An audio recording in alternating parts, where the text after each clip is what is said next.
Afternoon, ladies and gentlemen.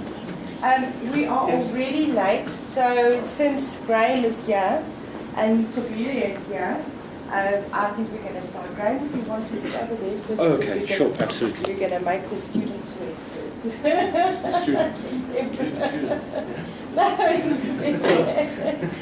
So welcome and thank you for joining us again this afternoon. Today we really have two exciting sessions. The first, as per usual, we're having our student, our Ph.D. student, Nqobile Tshabangu. He's going to be talking about his study.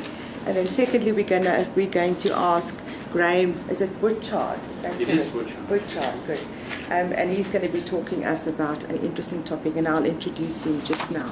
So I'm going to ask Nqobile to come up and face the music.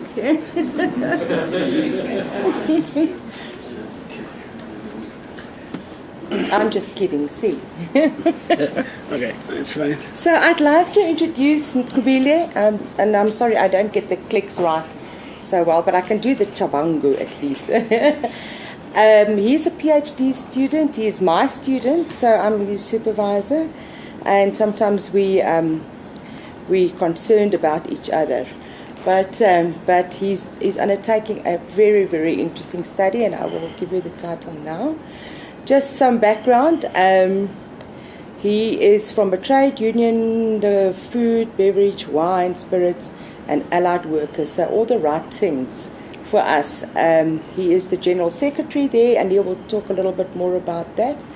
But with not much further ado, I would like to say hello, comrade. Hi, comrade. And the comrade is going to talk about the local labour content policy and practice and its effects on employment relations. It's an examination of the South African construction industry's employment relations. So he's in the trade union movement, and that makes a lot of sense. Nqobile, over to you. Okay. Thank you very much, ladies and gentlemen, and all the invited guests. Though I find the space so intimidating, and probably it has been quite some time that I'm subjected to such a hostility environment. No, I'm here to protect you. See. No, it's fine. Talk has already alluded to. My name is Nqobile for proper pronunciation, and the surname is Tshabangu. I come from a trade union movement background. And also the corporate world. I've been the HR manager on various companies, and also the trade union representative for various trade union movements. And hence, on the corporate side, I was in the human resources function, which also elaborates and deals with worker-related issues or employment-related issues. And also on the trade union movement, it goes without saying that you also, deals with SEM, and to that extent, hence my focus and my interest in worker-related issues, be it management and or workers. Ladies and gentlemen,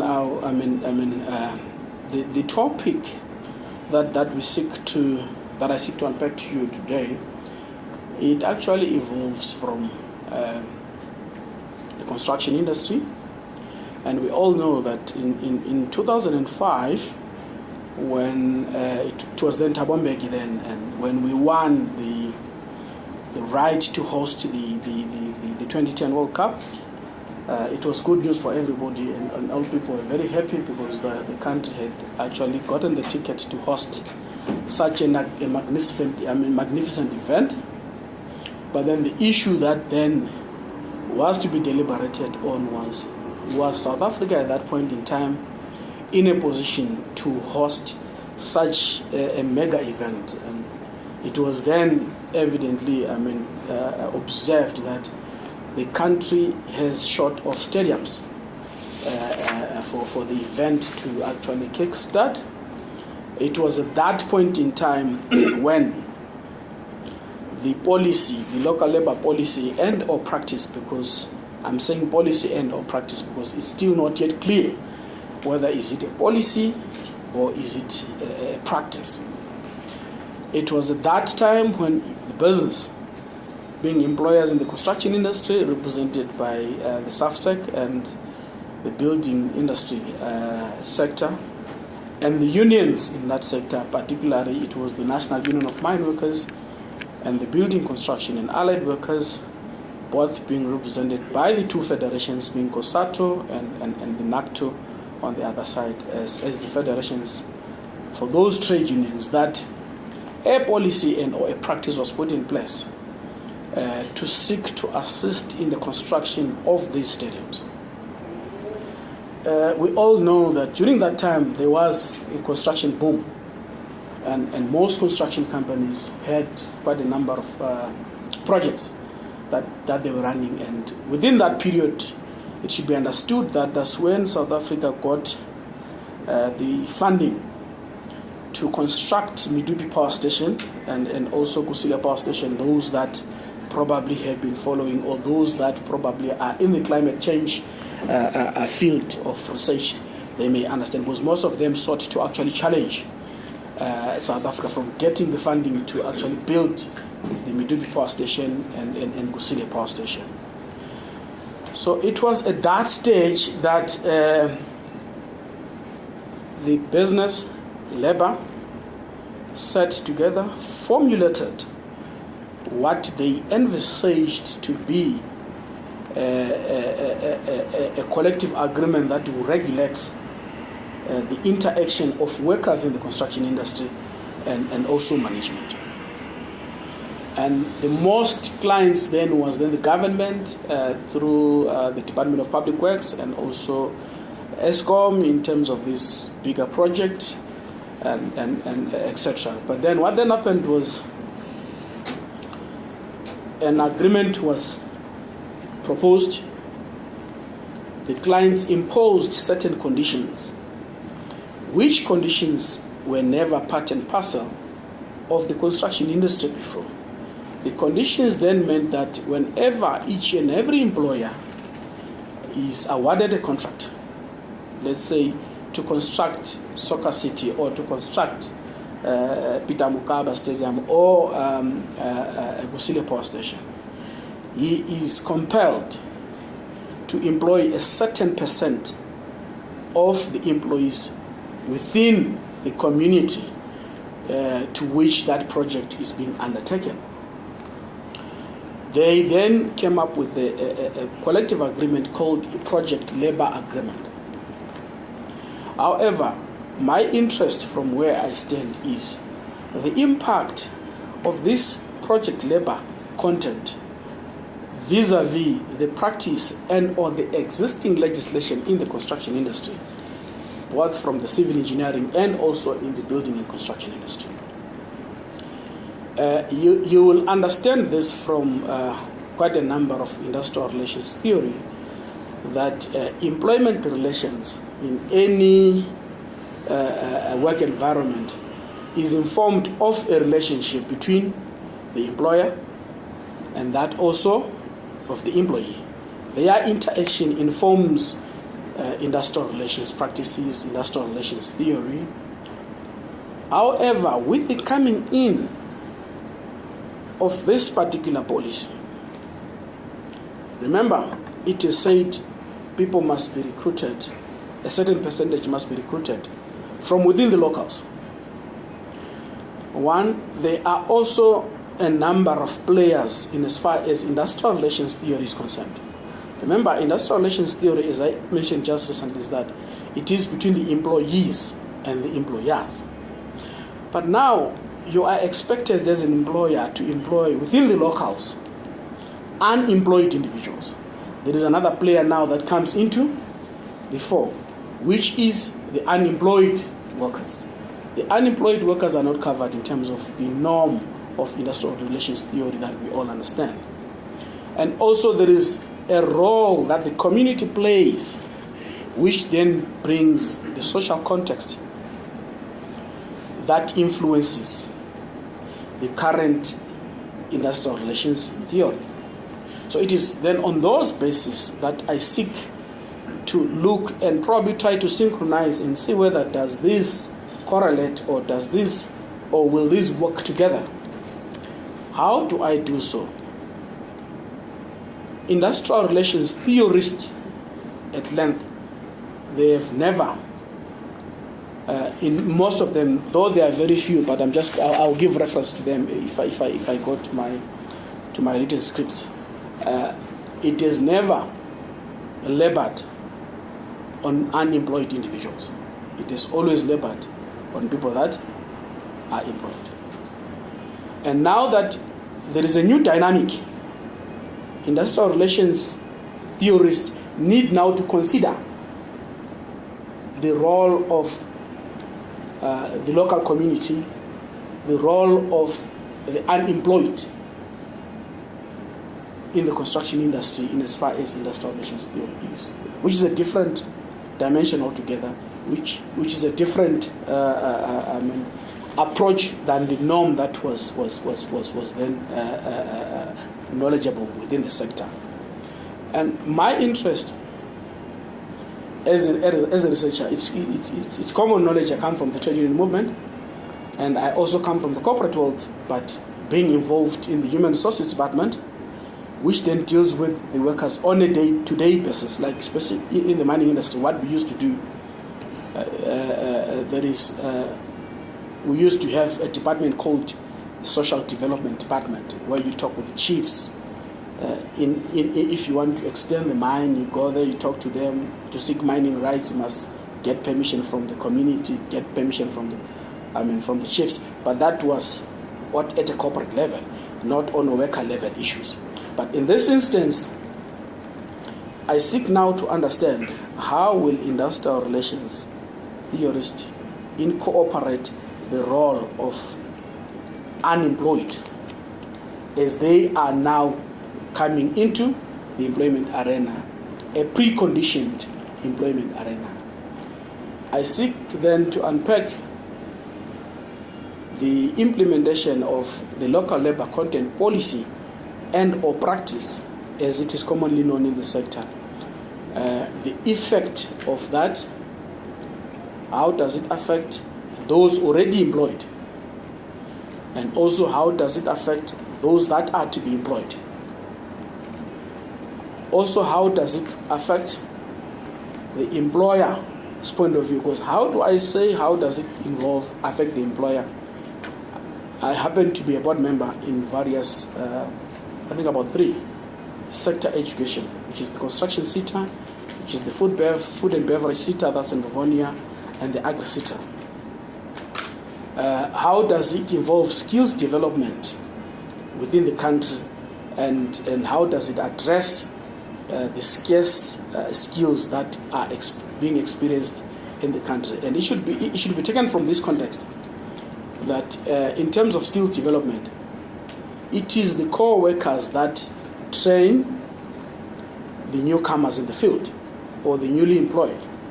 But then if the business, if the policy says, I expect you to bring, for argument's sake, the project requires 10,000 workers.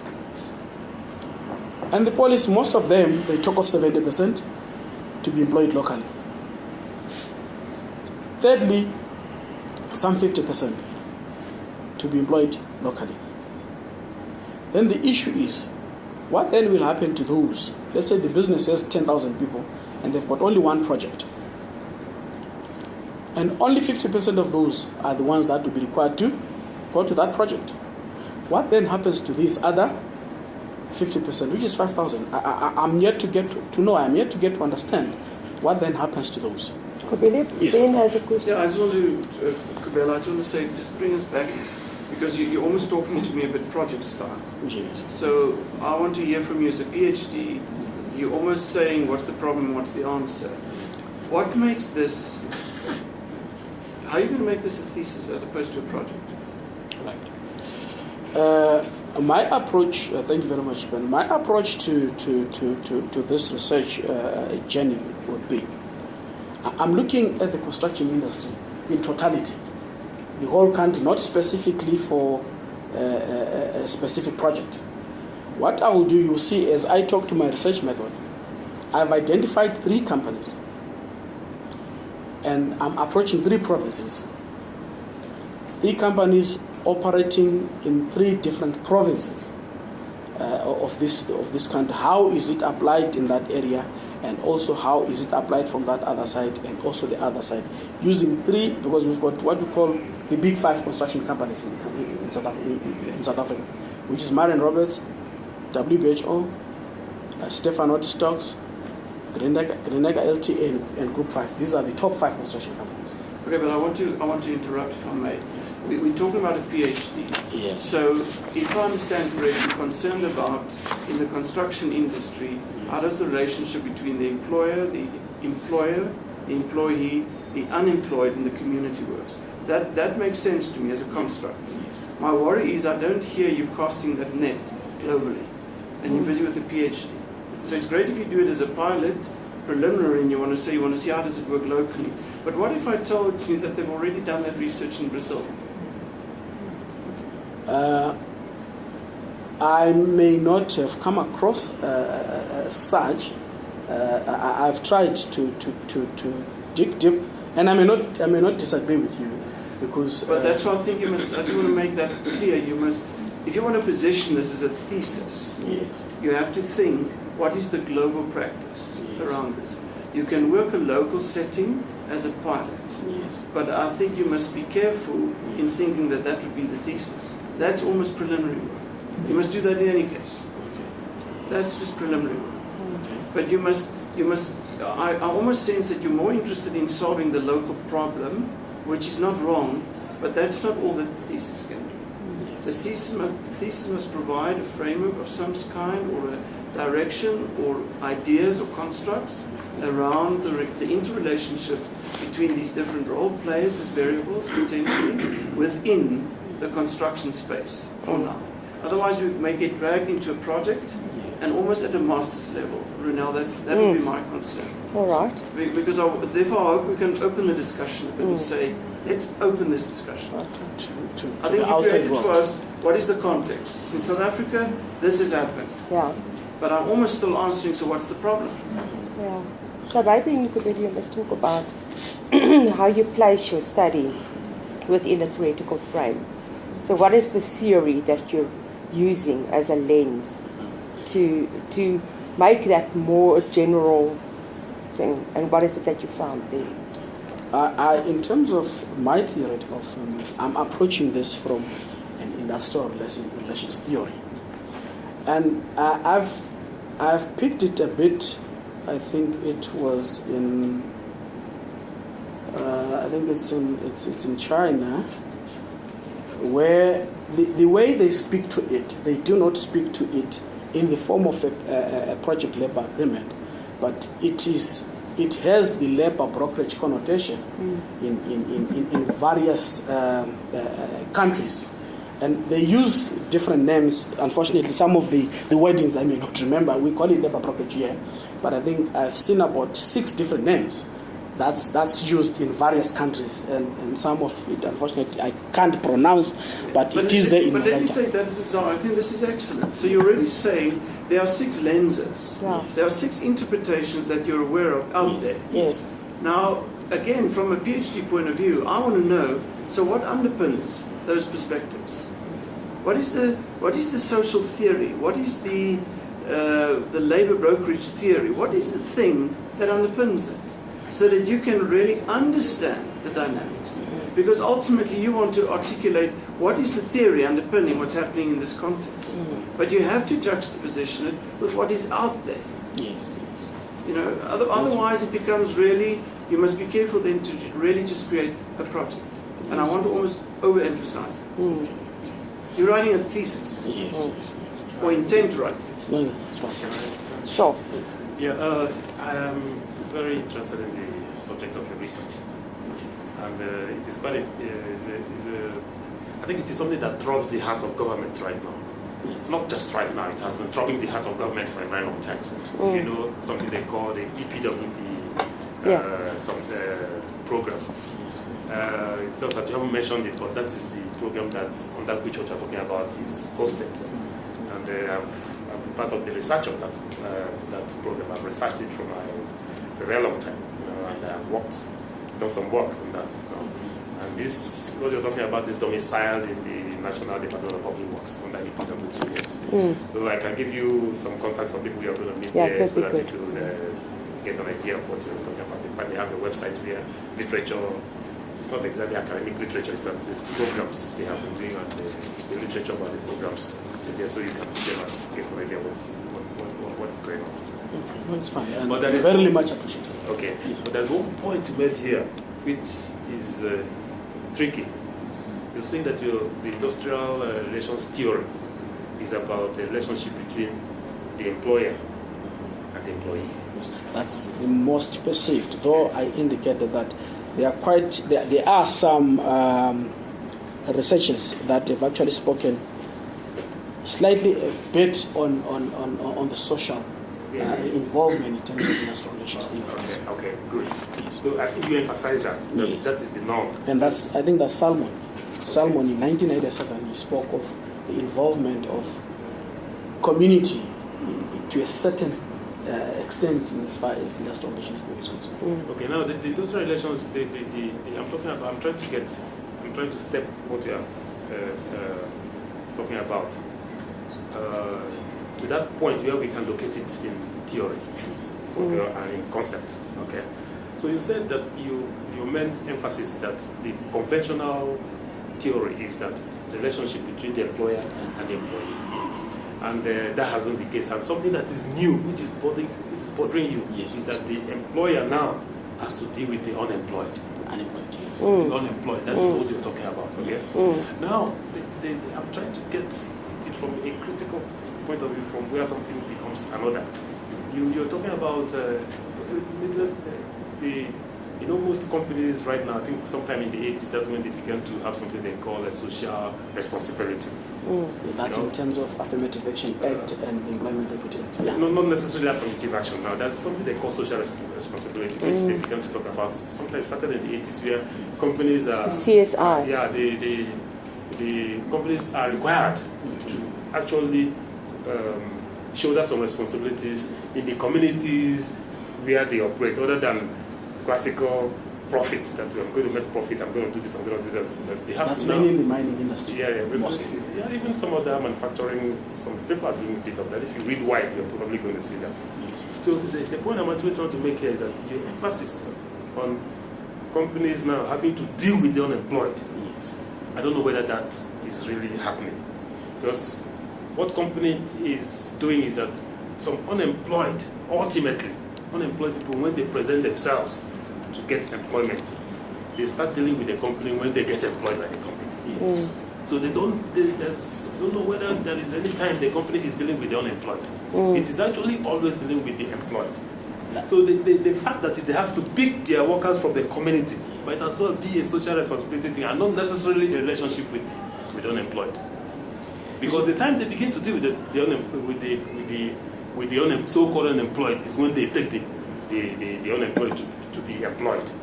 You see, the difference... That's when the relationship starts. The slight difference on that is this. A local labor procurement or a local labor content policy and practice, it is incepted. It is negotiated even before the project kickstarts. Yes. It is negotiated between the trade union movement within the sector and the businesses within the sector for a project that is forthcoming.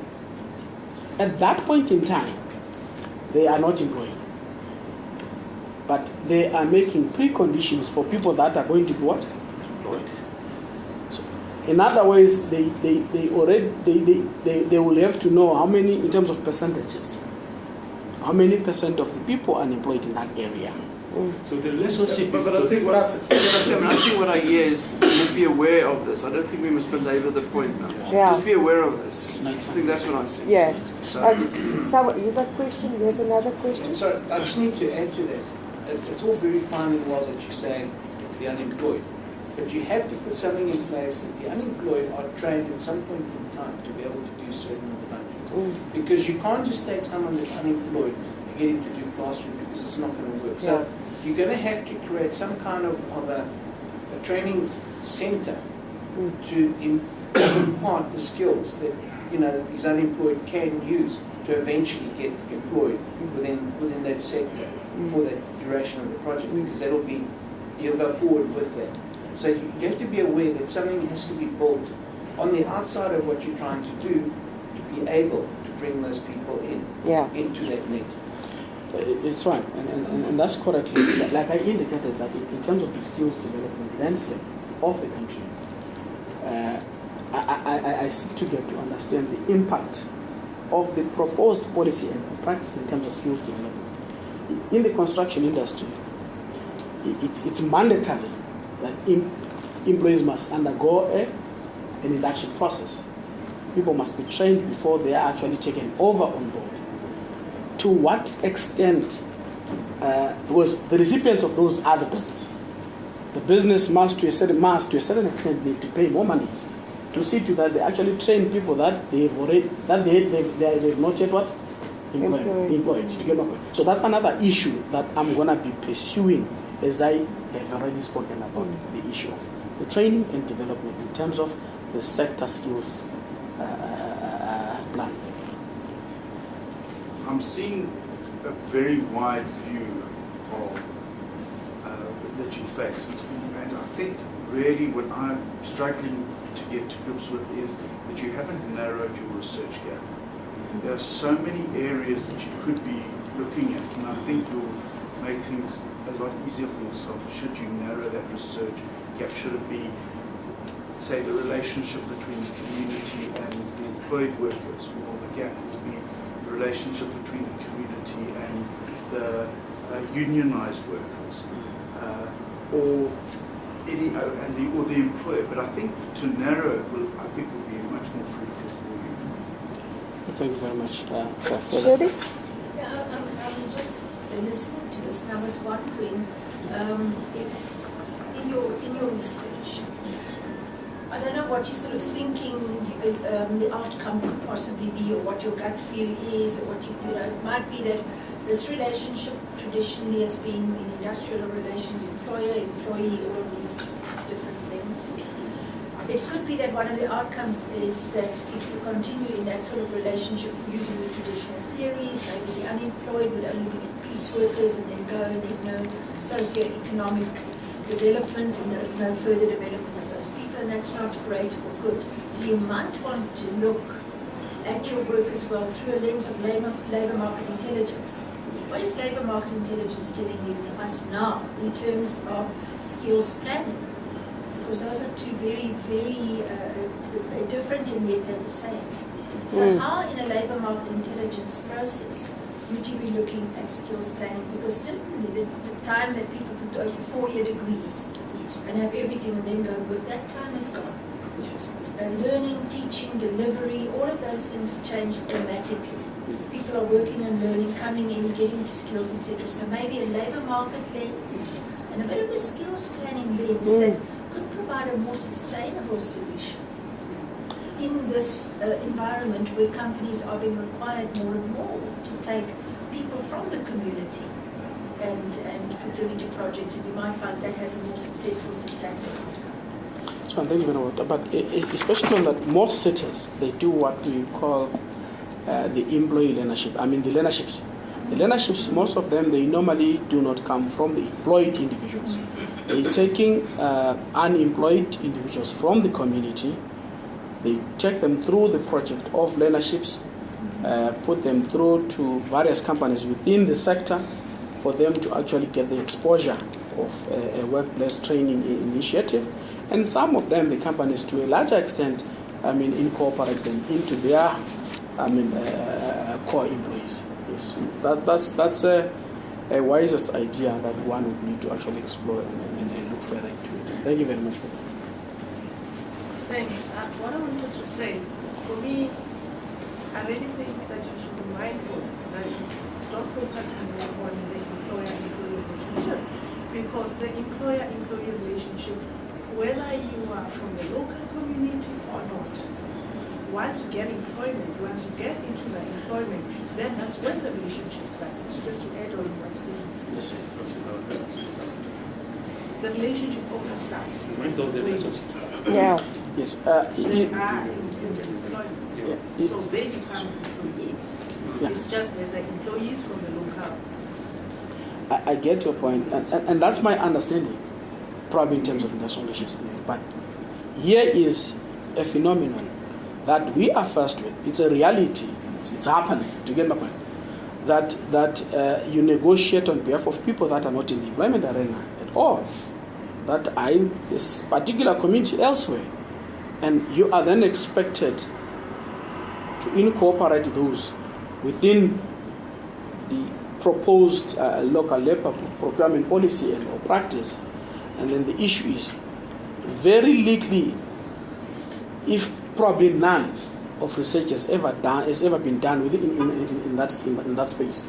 But there is a policy that says, but this is what is supposed to happen. So where I sit, I'm saying, but I need to understand the impact of this policy from that angle.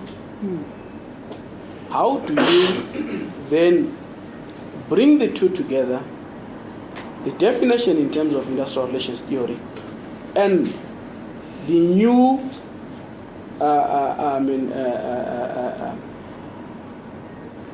don't know how can I put it, the new, how can I put it, whether it's a theory or whether it's a concept that is being brought, that you need actually to look or take care of the people that are actually unemployed. How do you synchronize the two? How will then the industrial relations theorist take into cognizance of those that are actually out? If, like Prof. Ben has actually alluded to, probably in other areas, like in Brazil, he indicated that could have been a scenario. One would have to actually, compare what happened in Brazil or what happened in China or in Switzerland, in as far as where these mega projects, because remember, it's common knowledge, World Cups have been done in various countries, and they would have been subjected to a similar setup that would require probably more labor or more skilled labor, to get my point. And you'd seek to get to know what is it that they did. To overcome the scarce skill probably that would have prevailed in those respective countries. yeah. I just want to make back to Shirley's point. I think it's critical. There's almost two debates happening here. There's the one where you want to keep to the practical reality about what's happening on the ground, and then there's a philosophical, theoretical frame. Yes. And somewhere we seem to have two discussions here. And as the Ph.D. writer, you will have to make this a both and. Yes. So I like the suggestion of our alumnus there that says you must bring some theoretical perspectives. Because I'm also asking, what is the critical economic theory and socioeconomic theory that overlays this? Because there's industrialization construct here. I'm not hearing that voice. So before you get into, I would advise, before you get into the details of the project or the research laboratory, so to speak, field, you must be extremely clear on what are the lenses that you're going to argue to go into that field. Because if you get into the field and you don't have that armory, you're going to get totally confused. Because the one voice would say go this direction, and the other one will say go that direction. So you as the researcher should have a voice by the time you enter the field. But you can't enter the field without a voice, because then it's not a PhD. I always ask the question, why will somebody in Denmark today read your work? That's the question. For that matter, what would somebody in Peru make reading your work today? That's what we must aspire to as writing that PhD. So I just wanted to add that perspective also. That's fine. One other thing I wanted to, just to help you out here, I think what you are doing is a bit social domain, is a bit, there's going to be too much issues to take on. But the word impact which you are talking about it's a very difficult to write a PhD thesis. That word, I think you should find a way to avoid it. Okay. Yeah. Because you are going to be talking about economic impact, psychological impact, sociological impact, intellectual impact, impact, and somebody's going to come with all sorts of manners of. Believe me, there are too many things that are called impact, and it is not going to be your interest in this particular situation. Another word you should also avoid is value. Yeah. Avoid these two words from the beginning. Try to look for a much more measurable word or words, okay, so that you could be locating your ideas on something that could be tangibly established. Okay, that is something just to help you out from the start. There's one other thing you talk about, the percentages. You talk about percentages. 30%, 50%, 70%. What do you mean by those percentages? That's contained within the policy that I'm giving reference to. Like if a client has a particular project, you will say, out of this project, I'm expecting you to employ within the local 70%. That's a contract that's given to the employer. And then the question then that comes is that, okay, fine, I've got 5,000 workers. I'm supposed to bring 50%. And what do I do with the remaining 2,500? Are we, as the country, not promoting precarious employment? That's another issue that one can actually raise, because from where I sit, it's common knowledge that project-based work, one gets there, works there, and then when the project comes to an end, he is left there. Do you get my point? Unlike core workers within the construction industry, they don't. The company actually goes with them. Do you get my point? And now that I'm the business employer, I'm expected to bring 2,500, and I've got 2,500 left. Economically, the company cannot survive. One, the employer might be forced to actually retrench, to get my point, or lay off. But does the company have money to actually pay the hefty retrenchment packages? What is it that, as the country, in bringing forth this particular policy, doing to the business? Aren't we killing the business? You are forcing the business to employ the unskilled individuals. Definitely they will not produce the quality of work that you as the client you would need. There is an element of skills development that will also be required. To get my point? That's another angle. What then do you do? Like Prof. Bennett said, I need to go and explore further to the neighboring countries and the outside world to see what is it that they did. Were they confronted with a similar contractual obligations or not? If not, how did they do theirs? Is it that in the outside world all construction work is project-based or what? Or is it the outside world has got quite all the skills required in the construction industry or not? But then if not, then and there are these prevailing contractual obligations, how then does one cross the bridge? I'm yet to get to understand, because there are a lot in as far as this policy is concerned. Okay, I understand what you said, yeah. There are a lot that as the employer, as the employee, as the beneficiary of the intended, was the other issue, the other leg to it. They are saying, but we need to promote, to push the issue of employment. To get my point. That's too opposing. Yes. How do you push employment by actually subjecting the employer to a condition that's very difficult, because he cannot pay somebody staying at home. I can't continue as the business paying somebody who's staying at what? At home, because there's a contractual obligation. I don't have any other work elsewhere. This is the only project that I have. I must bring all those. And the other issue that must be factored into is, if you are employing from the local, amongst those that will be left behind, probably or maybe one might also be coming from the same community area. Do you get my point?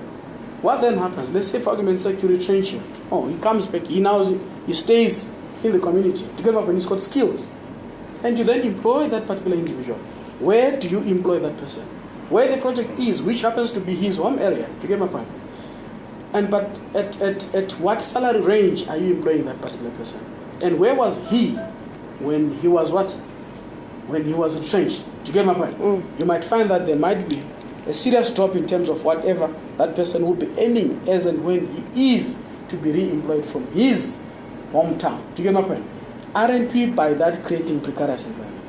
That's another issue that must actually need to be brought in before. Okay, a final question. Sure. It's not really a question, it's more a comment that at the moment it appears as if this new legislation is very linear.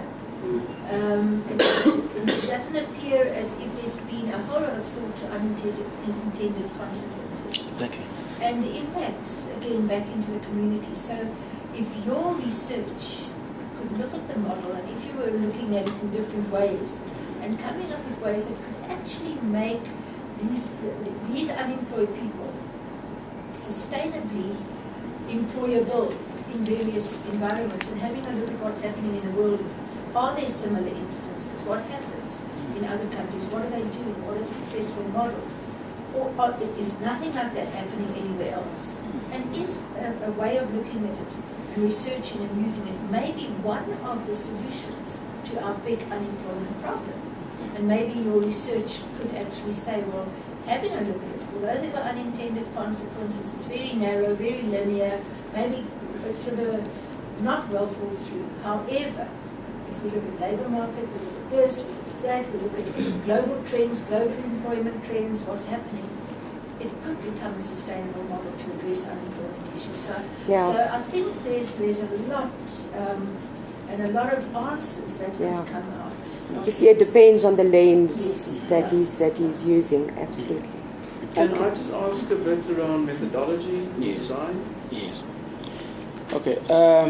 Test whether you're in that space.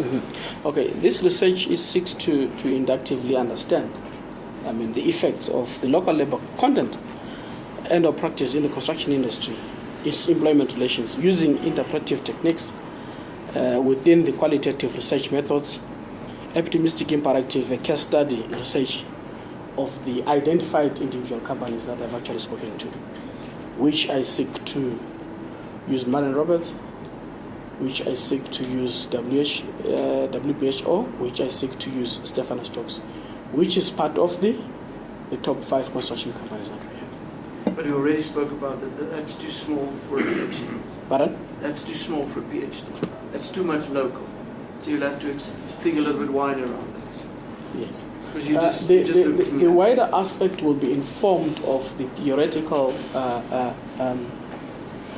the published articles and books that I would have read and in various countries that a similar phenomenon or a similar mega project would have evolved in comparison with what I would have obtained from the physical interviews that I would have actually conducted with them.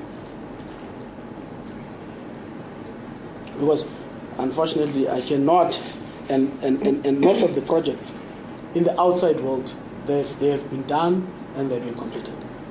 I need to get what was done, what is it that they were faced with, how did they approach it, what is it that is happening within the country, how are they approaching it, how are they different between the two.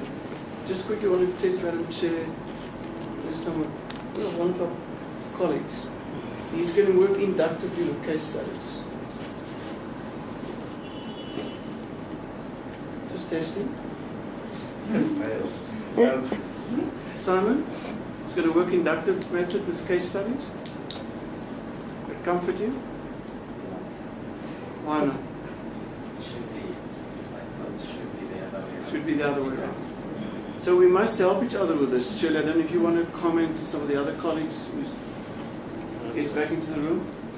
He wants to work inductively with case studies. You're fine with it? That's true. Inductive. Inductive. With case studies. Remember, if you say open up a bit more. Remember, if you say inductive, it means you're going to start from nowhere to somewhere. And if you've got case studies, you start from somewhere, going to a specific smaller point. So it's almost a deductive. You're probably going to work more deductively if you want to use the case study. Okay. So we must help each other with these things that our... Does that make sense to you? There's nothing out there, then obviously Yes. you would have to start. That's it. There's nothing, but he would be, his lit review will also help him and show him what is out there and what is your problem, what has really driven this problem, what are you trying to write about, what is your research question, how best your lit review and those things. And then, I think case studies for this might be only one component of what he probably. uses. But you see, we will have to describe the methodological aspects in more detail. Sorry? Yeah. Yen. Is Yen. Yin K. Yen. Yeah. Yen, it's Y-I-N. Y-I-N-K. That one did a lot of work on case studies.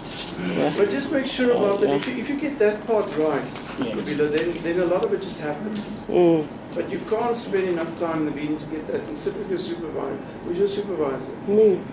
Ah, you've got a great supervisor. So there's some great stuff too. Okay. There's just Final comment? It's just, if you look at the legislation from country to country, it varies. Yes. You're going to have to factor that in somehow, that you're going to have to find Yeah. a way that your model actually adapts to that legislation of that country if it gets implemented. And you have to look at that very, very closely. Because then you'll get your governance playing a factor into it. And your risk elements also coming into play. Yes. You see, in terms of legislative, in as much as it differs from various countries, but all of it is informed from ILO conventions. There are quite a number of ILO conventions, 86, you can name them. And in various countries, those that are members to the International Labour Organization, they all consume from that background or understanding. So there may not be that much difference in terms of how they are promulgated, and to a larger extent also the courts of various lands they sometimes form their own laws by way of case laws. Because if one decides what the legislature has thought to do about this and put its own understanding, it actually deviates the thinking of what the legislatures wanted to say. I'll give, for example, the recent case law from our Labour Court, which is Judge Vaniker. He's been vindicated by the Labour Appeal Court, where he actually said an application under normal circumstances, a review application sets aside the previous decision of any court. But then he's now saying, in as much as the review application sets aside the decision of a lower court, that does not then stop you from prosecuting or from enforcing the pending the review application. But I'm being reviewed, to get my point. I'm being what? Reviewed. Why must I then take it to the messenger of court to go and attach the property, yet my judgment is on review? You get my point? Others might say, no, you must wait for the review. Hence I'm saying, to a larger extent, courts decide otherwise, and in those decisions, they interpret the legislation the way this, and their interpretation then becomes law. The practice, It becomes a practice. Okay. Sorry, no, we... Just to add, it's water and environmental and waste management. I think it should form part of the thesis, because it's something we have to look at going forward. Yeah, it's there. It's about the social context. Yeah. Take cognizance of it. All right, thank you very much, everybody.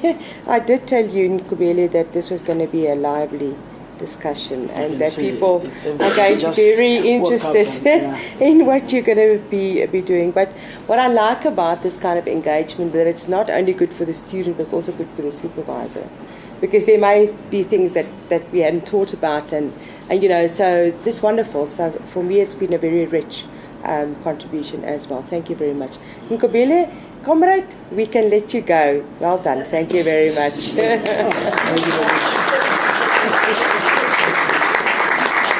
very much.